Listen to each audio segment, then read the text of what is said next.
Good afternoon, everybody. To start off, I'm going to ask you to picture the perfect woman.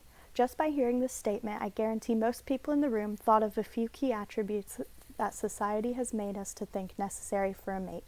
Society tells us that a woman is to be tall, flawless, and thin to be beautiful, and to have worth. This is called the beauty myth. I am here to argue that the beauty myth, while real, is a dangerous thing and should be changed to view women of all shapes and colors as beautiful. In her TED Talk at Lafayette College titled The Dangerous Ways Ads See Women, Jean Kilbourne states that girls today are getting the message so young that they need to be incredibly thin and beautiful and hot and sexy, and that they're going to fail because there is no way to measure up to this impossible ideal. It's artificial, it's constructed, it's impossible. But real women and girls measure themselves against it every single day, and of course, it will affect self-esteem. Advertisements are full of women that have been photoshopped to make the ideal woman.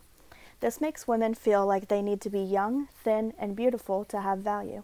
In other words, if they are not thin and do not have flawless skin, then they amount to nothing and have no worth.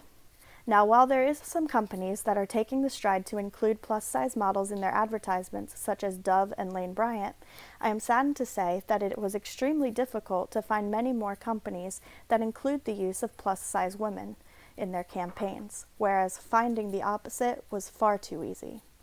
Dove's advertising starts a conversation with their audience to help get them thinking. In this ad, Dove asks the audience whether they think the model is fat or fit, and underneath Dove states, does the beauty only squeeze into a size 8? While Dove is asking the audience what they think and give the audience the chance to make the wrong choice, there are companies such as Lane Bryant who are starting a whole new conversation. In a commercial Lane Bryant published in 2017 for their Cacique lingerie line, Lane Bryant had several models point out what they thought of their bodies. The models talk about their stretch marks, their love handles, cellulites, and more, while daring the audience to own their bodies, to accept who they are, ending the commercial by claiming that they are no angel, taking down their opponent Victoria's Secret, whose models are called angels. Lane Bryant also stated underneath the publication of their video that they will continue sharing their stories and breaking down stereotypes until all women and young girls see themselves as beautiful. Unfortunately, with other brands such as Victoria's Secret and magazine companies who continue to use unrealistic expectations of women in their advertisements, this will be a long, hard journey for Lane Bryant.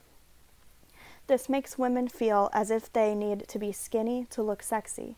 This causes many young women to take drastic measures such as starvation or vomiting to achieve the ideal body.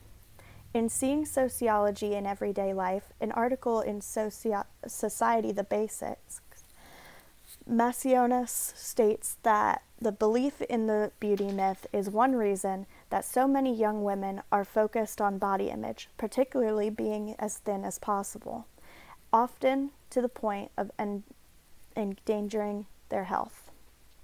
Seeing advertisements of women who are thin and flawless, who are considered to be the standard for beauty in today's society, plastered over billboards, magazine racks, and television commercials, are only enhancing the mental and physical struggles that young women are competing with on a daily basis.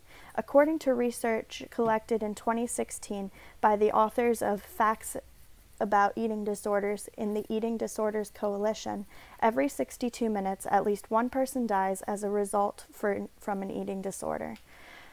From the time children are old enough to watch and understand television, they are bombarded by images that contribute to the beauty myth through commercials, cartoons, and even Barbie dolls. Who here has seen a